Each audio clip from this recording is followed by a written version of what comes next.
coffee, and steak.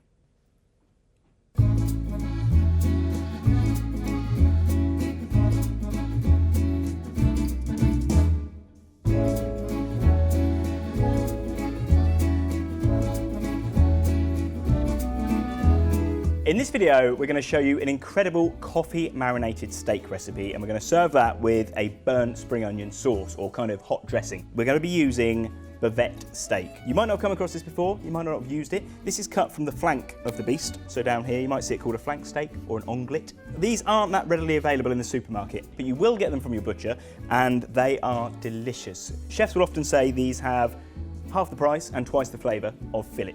They're actually less than half the price, but chefs are bad at maths. So first off, we're going to make our dry rub, okay? And this isn't a normal dry rub, this is a coffee dry rub, and this is an excellent, delicious dry rub, one of my favourites. Get yourself a pestle and mortar. We're going to add 5 teaspoons of brown sugar, and then we're going to add our coffee. It doesn't matter where your coffee comes from, but different coffees will give you a slight different flavour profile to the steak. So play about with this. I think you'll love it so much, you'll be making it more than once, so you'll get plenty of time to try it. So coffee goes in, 2 tablespoons. Then we're going to add 1.5 teaspoons of oregano, or oregano if you're watching in America. And then to that we're going to add 1 teaspoon of ground coriander, and we've got 1 teaspoon of chili powder. We've then got 1 tablespoon of smoked paprika, and then we've got a teaspoon of mustard powder and a teaspoon of black pepper, and finally we've got 1 tablespoon of salt. Get that in there and give it a good bash together. Okay, once you've given that a little go in your pestle and mortar, that's it. So set that to one side and back to our bavettes. So our bavettes have been trimmed of any excess fat and they've been dried. Give them a little season with salt. This salt is kind of going to draw some moisture out to allow this rub to really get into the steak and give us so much flavour in the centre. We can then get our dry rub on. As always with a dry rub, don't be shy, do rub. And now we're going to get them onto a cooling rack. So onto a rack, uncovered, and then we're going to pop those in the fridge, still uncovered, 4 to 6 hours in the fridge, and then we'll come back and do the rest. So we've marinated our bavettes for 4 hours. It's allowed the salt to pull out all the moisture and allowed the rub to start going into the steak. And this is going to give us a really nice crust, a really nice bark on the outside of the steak. You kind of want to give them an hour or so to come up to room temperature. That will make sure you get a really nice even cook. Before we cook the bavettes, we're going to get on with our dressing, our burnt spring onion dressing. Okay, and the first thing we got is 15 grams of chopped walnuts. So they're going to go into a cold pan and they're going to go into Roccbox and just lightly toast. Always toast your nuts. Giggity. It will bring out the flavours, and they won't take long. It's obviously a very fierce heat in there. We've got Roccbox at 500 degrees on highest flame, or 900 degrees Fahrenheit if you're watching in America. Right, so our walnuts are nicely toasted. We're just going to grate over a garlic clove while they're still warm, and then we're going to add 2 tablespoons of oil and just give that a little mix round together. Adding the garlic and the oil while the walnuts are still warm is going to kind of soften our garlic flavour, so it's not too punchy, not too in your face, and it's also going to really bring out the flavour of the nuts. We've toasted them anyway. Let those flavours really meld and come together, and during that time we can now cook our steaks. So our bavettes are ready to go, and a splash of oil to our pan and just pop that into Roccbox to start getting hot. Once our pan's nice and hot, we can go in with our bavettes.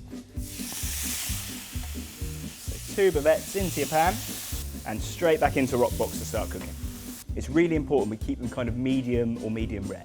If we go too rare, they're really tough, really hard to eat, and if we go too overcooked, they're just disgusting and really hard to eat as well. You can bring them over and just give them a turn over, and you'll see this crust or bark is starting to form kind of straight away. You can feel it on there. So these will be about 2 minutes on each side, and then we're going to rest them while we finish off the dressing as well. Cool, so once the steaks are resting, we're then going to use the same pan, just give it a quick wipe out, and chuck in your spring onions and your tomatoes. So I've got a bunch of spring onions and about 6 cherry tomatoes there. No oil, no seasoning. Now this is the best bit, okay, because you can't mess this up. These are going to go into a Roccbox and we're going to burn them. That's right, burn them.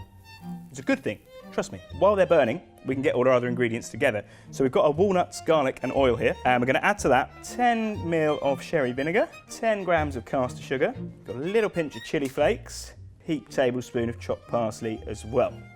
Our spring onions are starting to get really nice, burnt, blackened. Just give them a little turn. They won't need much on the other side because the bonus of doing these in Roccbox is that the floor is so hot. So after about 8 minutes or so, we've got some seriously burnt, seriously charred spring onions and tomatoes. They should be nice and soft. It's important that they're soft. And then we're going to chop those straight away. So the burn on the spring onions, that's going to be quite bitter, but the inside is going to be extra, extra sweet because the way they've been cooked. Add all your chopped charred spring onions and tomatoes to the bowl, and then we're just going to kind of top that up with olive oil, probably about halfway to covering it. Give it a good mix together, and bearing in mind we haven't seasoned any element of this yet, so do make sure you season it quite well. It'll take a fair bit. Cool, so we've rested that for the same amount of time as we cooked the onions and stuff really, so about 8 minutes or so, and now we can have a look at these. Now, it's very important when you carve bavette that you carve against the grain. If you carve with the grain, it can end up being tough no matter how well you've cooked it. Underneath, you'll see the lines of the grain, the natural grain of the meat running through. What we're going to do is carve against those. That's a lovely looking bavette, and then we're just going to give that a nice dress with the dressing. So there you have it. Get yourself some bavette. It's criminally underused and it's delicious, especially with this incredible dry rub that we've made using coffee, all the spices. It's so full of flavour, and by leaving it in the fridge uncovered and cooking it in Roccbox, it gives us the most insane bark on the outside. And then our dressing, where we've burnt the spring onions, burnt those tomatoes to really release unique flavours from both of them, and then mixed them with the toasted walnuts, all the other delicious bits, and combined together, that is one hell of a meal. Give it a go.